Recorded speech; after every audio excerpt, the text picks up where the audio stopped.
প্রিয় শিক্ষার্থীরা, তোমাদেরকে আজকের অনলাইন ক্লাসে স্বাগতম। আজকে আমি তোমাদেরকে স্থিতিবিদ্যা থেকে কিছু সুপার শর্টকাট টেকনিক শেখাবো। তো প্রিয় শিক্ষার্থীরা, তোমরা দেখো এখানে বলা হয়েছে কোনো বিন্দুতে দুইটি বল 120 ডিগ্রি কোণে ক্রিয়াশীল। বৃহত্তর বলটির মান 10 নিউটন এবং তাদের লব্ধি ক্ষুদ্রতর বলের সাথে সমগুণ উৎপন্ন করলে ক্ষুদ্রতর বলের মান কত?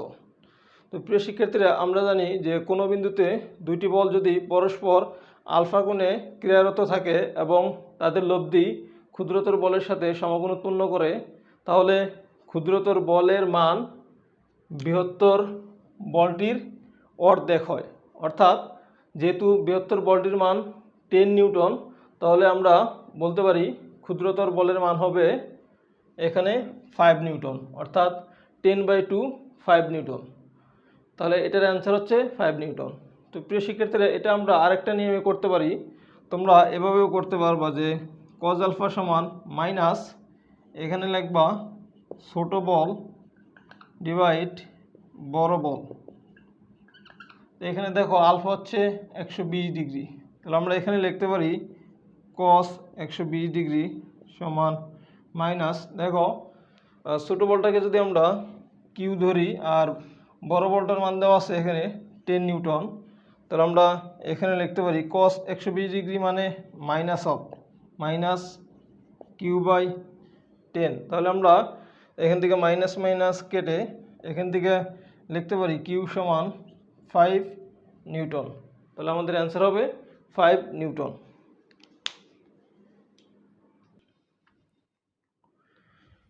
প্রিয় শিক্ষার্থীরা, আমরা আরেকটা প্রবলেম সলভ করব। দেখো এখানে বলা হয়েছে 3p এবং 2p বলদের লব্ধি আর। প্রথম বলটিকে দ্বিগুণ করলে লব্ধির পরিমাণও যদি দ্বিগুণ হয়, তাহলে বলদ্বয়ের মধ্যবর্তী কোণ কত? তোমরা এই কথাটা মনে রাখবা, যদি কোনো কোশ্চেনে প্রথম বলটিকে দ্বিগুণ করলে লব্ধির পরিমাণও দ্বিগুণ হয় উল্লেখ থাকে, অর্থাৎ অঙ্কের মধ্যে যদি দ্বিগুণ শব্দটি থাকে, তাহলে সেই ক্ষেত্রে বলদ্বয়ের মধ্যবর্তী কোণ হবে 120 ডিগ্রি। তোমরা এটা লিখে রাখো।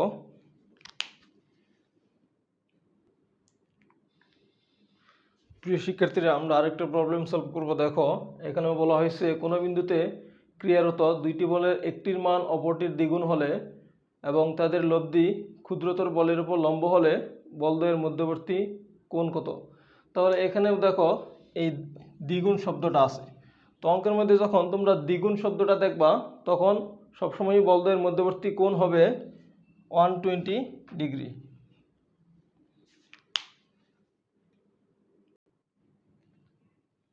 প্রিয় শিক্ষার্থীরা, আমরা আরেকটা প্রবলেম সলভ করব। দেখো এখানে বলা হয়েছে কোনো বিন্দুতে পি এবং 2p মানের দুইটি বল ক্রিয়াশীল। প্রথম বলটিকে দ্বিগুণ করে দ্বিতীয়টির মান 8 একক বৃদ্ধি করা হলে তাদের লব্ধির দিক অপরিবর্তিত থাকে, তাহলে পি এর মান কত? তো আমরা এখানে প্রথমে পি এবং 2p এই দুইটা বল লিখব। দেখো এখানে বলা হয়েছে প্রথম বলটিকে দ্বিগুণ করে, অর্থাৎ পিকে যদি আমরা দ্বিগুণ করি তাহলে 2p হবে। দ্বিতীয়টির মান 8 একক বৃদ্ধি করা হলে, দ্বিতীয় বল হচ্ছে 2p, তাহলে এটার মান আমরা 8 একক বৃদ্ধি করব। তাহলে দেখো আমরা এখান থেকে লিখতে পারি পিপি যদি আমরা কেটে দেই তাহলে এখানে 1। আমরা যদি ক্রস মাল্টিপ্লিকেশন করি 2 ইন্টু 2p তাহলে 4p সমান 1 ইন্টু 2p প্লাস 1 ইন্টু 8, তাহলে 8 লিখতে পারি। দেখো আমরা এখান থেকে 4p মাইনাস 2p সমান 8 লিখতে পারি। তাহলে আমরা এখান থেকে লিখতে পারি p সমান 4। তাহলে আমাদের অ্যান্সার হবে p সমান 4।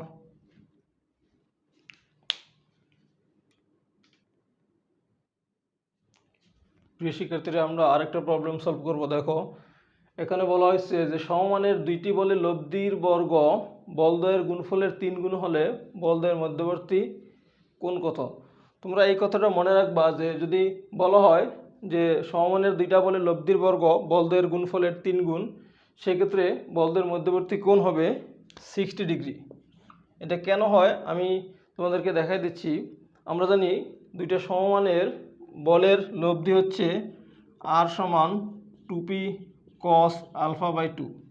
যেহেতু বলদ্বয় হচ্ছে p, p, তাহলে আমাদের এখানে কন্ডিশনটা দেওয়া হয়েছে যে লব্ধির বর্গ বলদ্বয়ের গুণফলের 3 গুণ। তাহলে আমরা লিখতে পারি বল দিয়ে গুণ করলে হবে পি স্কোয়ার, আর 3 গুণ করলাম যেহেতু 3 গুণ, তাহলে আমরা এখান থেকে লিখতে পারি যে আর সমান √3p। এখন দেখো আমরা যদি এখানে আর এর মানটা বসাই দিই, আর হচ্ছে √3p সমান 2p cos α/2। দেখো আমরা এখান থেকে পি কেটে দিতে পারি, আমরা লিখতে পারি √3/2 সমান cos α/2। √3/2 হচ্ছে cos 30 ডিগ্রি, তাহলে আমরা লিখতে পারি cos α/2। দুই সাইড থেকে আমরা cos কেটে দিলাম, তাহলে এখান থেকে লিখতে পারি অতএব আলফা সমান 60 ডিগ্রি। তাহলে আমাদের অ্যান্সার হবে মধ্যবর্তী কোণ হচ্ছে 60 ডিগ্রি।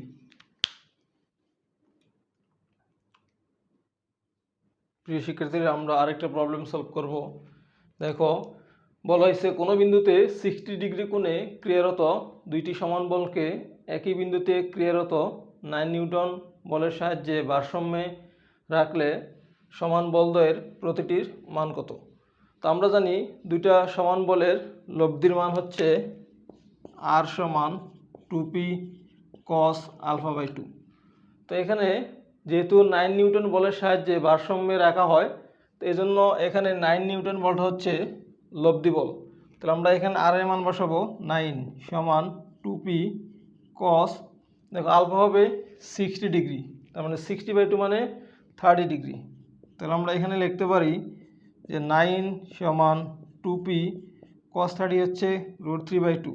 তাহলে আমরা 2 কেটে দিতে পারি, তাহলে আমাদের এখানে লিখতে পারি আমরা 9/√3 সমান p।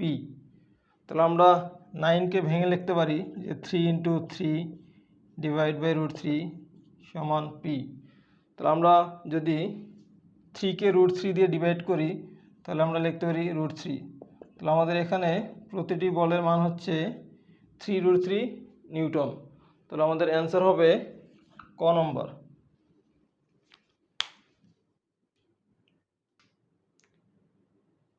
প্রিয় শিক্ষার্থীরা, আমরা আরেকটা প্রবলেম সলভ করব। দেখো বলা হয়েছে একটি সমবাহু ত্রিভুজের বাহুত্রয়ের সমান্তরালে একই ক্রমে সমবিন্দুতে কার্যরত 6, 10, 14 একক মানের তিনটি বলের লব্ধির মান কত।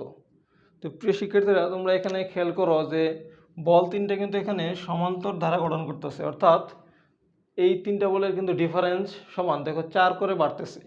তাহলে যখন বলগুলি সমান্তর ধারা গঠন করবে তখন লব্ধি বের করার একটা নিয়ম আছে, সেটা হচ্ছে তোমরা তখন এভাবে লিখবা যে লব্ধির মান সমান √, এখানে হচ্ছে বলের সংখ্যা, এখানে কয়টা বল, 3টা বল। তাহলে আমরা এখানে লিখব √, বলের সংখ্যা ইন্টু বলদের সাধারণ অন্তর। এখানে আসলে আমরা লিখব সাধারণ অন্তর। তার মানে আমরা লিখতে পারি √3 ইন্টু সাধারণ অন্তর হচ্ছে এখানে দেখো 10 - 6, এটা হচ্ছে 4। তাহলে আমরা এখান থেকে লিখতে পারি লব্ধির মান হবে 4√3। তাহলে অ্যান্সার হবে ক।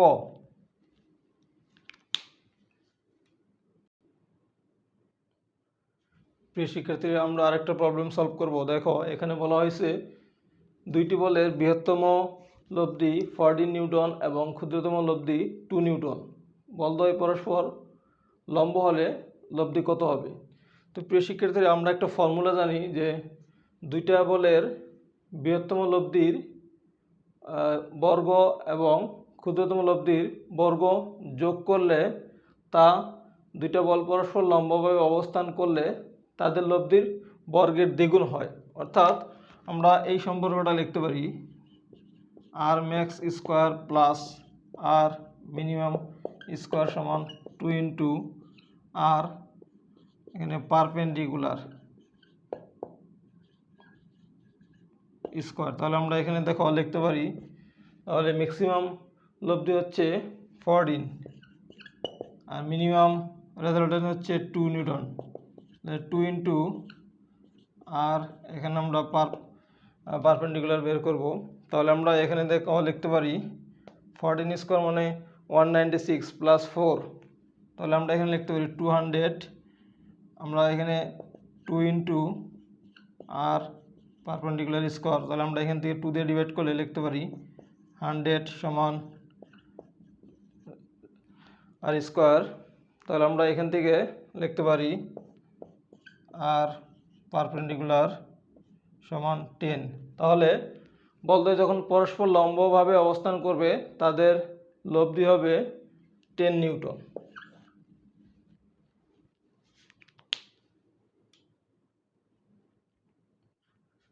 প্রিয় শিক্ষার্থীরা, আমরা আরেকটা প্রবলেম সলভ করব। দেখো এখানে বলা হয়েছে কোনো জড় বস্তুর উপর এ ও বি বিন্দুতে যথাক্রমে 42 নিউটন ও 24 নিউটন মানের দুইটি অসদিশ সমান্তরাল বল কার্যরত। যদি বি এর বর্ধিতাংশের উপর সি বিন্দুতে তাদের লব্ধির ক্রিয়াবিন্দু কার্যরত হয় তবে এসি ও বিসি এর অনুপাত কত? দেখো এখানে বলা হয়েছে আসলে এ এবং বি, এ বিন্দুতে 42 নিউটন বল কাজ করতেছে, এটাকে আমরা পি ধরলাম, আর বি বিন্দুতে 24 নিউটন বল কাজ করতেছে, এটাকে আমরা কিউ ধরলাম। বলছে বি এর বর্ধিতাংশের উপর, অর্থাৎ বি এর বর্ধিতাংশ হচ্ছে মনে করো সি, অর্থাৎ সি বিন্দুতে যদি তাদের লব্ধি কাজ করে, যেহেতু বল দুইটা অসদিশ সমান্তরাল বল, তো আমরা জানি অসদিশ সমান্তরাল বলের ক্ষেত্রে লব্ধি বল হয় এই বল দুইটার বিয়োগফল 42 মাইনাস 24। তাহলে আমরা এখানে লিখতে পারি 18 নিউটন, এটা হচ্ছে লব্ধি বল। তো আমরা বিসদিশ সমান্তরাল বলের সমানুপাতের ধর্ম থেকে লিখতে পারি যে পি বাই বিসি সমান কিউ বাই এসি সমান আর বাই এ বি। এটা লেখার নিয়ম হচ্ছে আমি যখন পি বল লিখব, পি বাদ দিয়ে বাকি দুই বলের মধ্যবর্তী দূরত্ব এখানে লিখব বিসি। যখন কিউ বল লিখব, কিউ এর নিচে লিখব কিউ বাদ দিয়ে বাকি দুই বলের মধ্যবর্তী দূরত্ব, অর্থাৎ পি এবং আর, এই দুই বলের মধ্যবর্তী দূরত্ব হচ্ছে এসি। যখন আর বল লিখব, আর বাদ দিলে বাকি দুই বল হচ্ছে পি এবং কিউ, এই দুই বলের মধ্যবর্তী দূরত্ব হচ্ছে এবি। তাহলে আমরা এই ফর্মুলা দিয়ে এবি অর্থাৎ এসি ও বিসি এর অনুপাতটা বের করতে পারি। তাহলে এখানে দেখো আমাদের এসি আর বিসি দরকার, তাহলে আমরা এটা এখন হিসাবে আনবো না। তাহলে আমরা এখান থেকে দেখো পি বলের মান বসাবো, পি বলের মান হচ্ছে 42, বিসি আমরা কিউ বলের মান বসাবো 24, এসি। তাহলে দেখো আমরা এখান থেকে এসিটা যদি আমি এখানে নিয়ে আসি, এসি বাই বিসি, তাহলে আমরা লিখতে পারি 24 ডিভাইড 42, অর্থাৎ আমরা এসিটা বাম সাইডের উপরে নিয়ে আসলাম, 42টা নিচে নিয়ে গেলাম, আর এখানে 24। এখন দেখো আমরা এটাকে যদি আমরা 6 দিয়ে ডিভাইড করি, 6 দিয়ে ডিভাইড করলে নিচে আসবে 7, উপরে আসবে 4। তার মানে আমরা দেখো এসি বাই বিসি এটা সমান লিখতে পারি 4/7। তাহলে আমাদের এটার অ্যান্সার হবে এসি ও বিসি এর অনুপাত। তাহলে আমরা লিখতে পারি এখানে যে এসি ইস টু বিসি সমান 4:7। তাহলে আমাদের এখানে অ্যান্সার হবে 4:7। আমরা এই ফর্মুলা দিয়ে যে কোনো দুইটা রেশিও বের করতে পারবো, বিসি ইস টু এবি বের করতে পারবো, এসি ইস টু এবি বের করতে পারবো। তোমরা যদি এই ফর্মুলাটা মনে রাখো তাহলে যে কোনো দুইটার অনুপাতই বের করতে পারবা।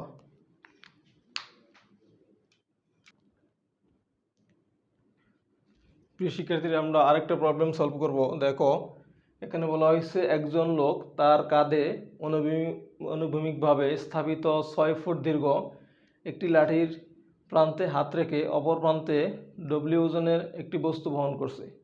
তা কাঁধের উপর চাপের পরিমাণ বস্তুটির ওজনের 3 গুণ হলে কাঁধ হতে হাতের দূরত্ব কত?